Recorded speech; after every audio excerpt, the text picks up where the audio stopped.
Hey everybody, Jeff Benyon here, and I got a copy of this new Sigma 50mm DG DN 1.4 aperture lens to review, and I think it's a great lens. I had an opportunity to use it in a couple of shoots, and I wanted to show you what came out of those shoots with this lens, and also what I like about it and things that I noticed about it. Let me tell you kind of from my perspective, if I was looking for a 50mm lens, things that I would look for and the reasons why I would choose this lens. So one of the things that you'll notice if you've gone lens shopping beyond the kit lenses that come with your camera is that just about every camera manufacturer has a nifty 50. A 50mm 1.8 lens that is relatively cheap, somewhere in the $200 range usually. And so what makes that lens different from a more expensive high-end 50mm lens? Well, I made the mistake of buying the nifty 50, and although it's a great lens and you can't beat the value, one of the problems that I had with it was that it would struggle to find focus. So I bought the 55mm Sony 1.8, and that had much better performance. The pictures were a lot sharper, it was a lot higher quality glass, and the focusing mechanism was a little bit upgraded, and so I wasn't missing as many shots, especially in low light performance when I'm shooting it wide open. So one of the things that's different about this lens is the focusing system, specifically the motors that drive it.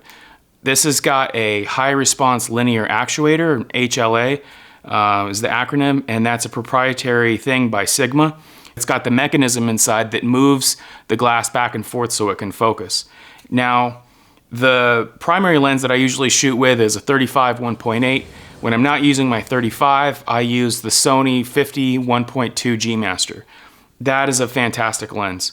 When I found out about the HLA system on this and the Sony G Master, I put them to the test side by side.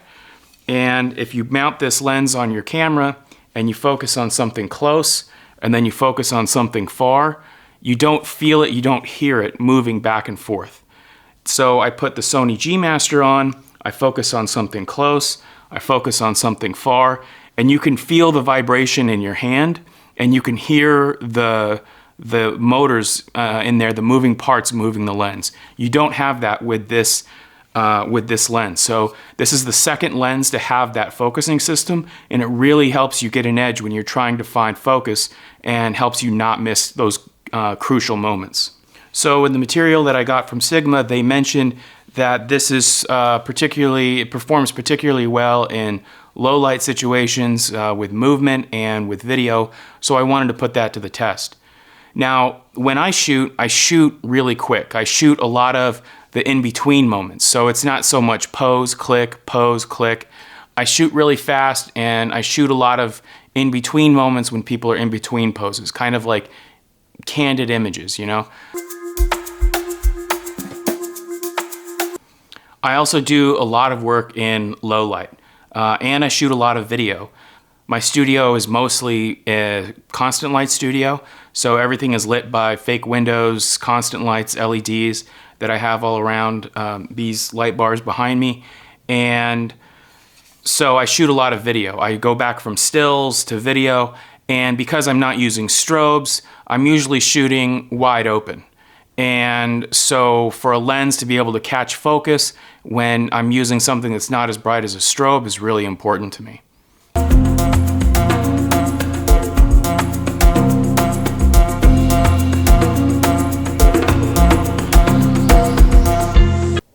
I have a rain room in my studio, and when I have the rain room up, sometimes when I'm shooting people in the rain room and you get those drips of water falling in front of people's faces, it really interferes and confuses the autofocus system.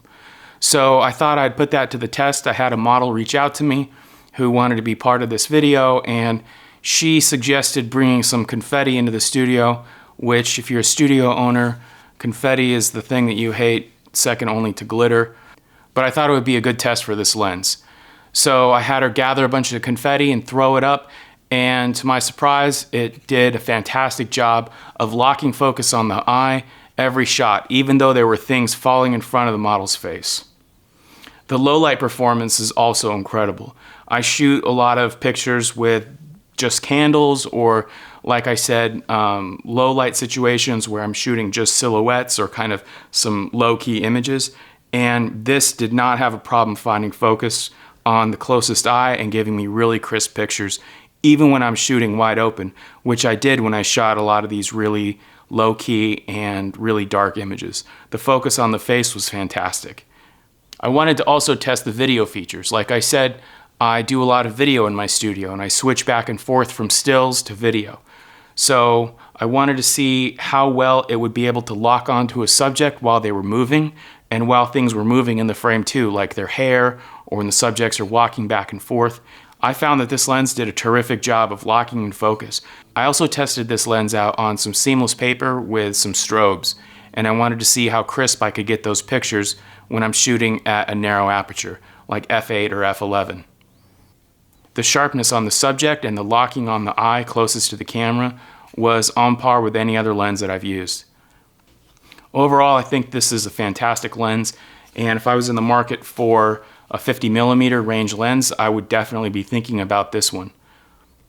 As far as build quality, the lens seems really solid. It's got metal casing. It's also weather sealed so that you can take it into the elements. So that's my opinion about this lens. Just to recap, I think it's a great lens. It did an awesome job in low light performance. It did an awesome job catching focus on subjects who were moving, catching focus on subjects in video, catching focus on subjects with things falling in front of their face. I got excellent sharpness when I'm shooting it wide open. I got excellent sharpness when I was also shooting it at tighter apertures. So check out the link below and grab yourself the Sigma 50mm 1.4.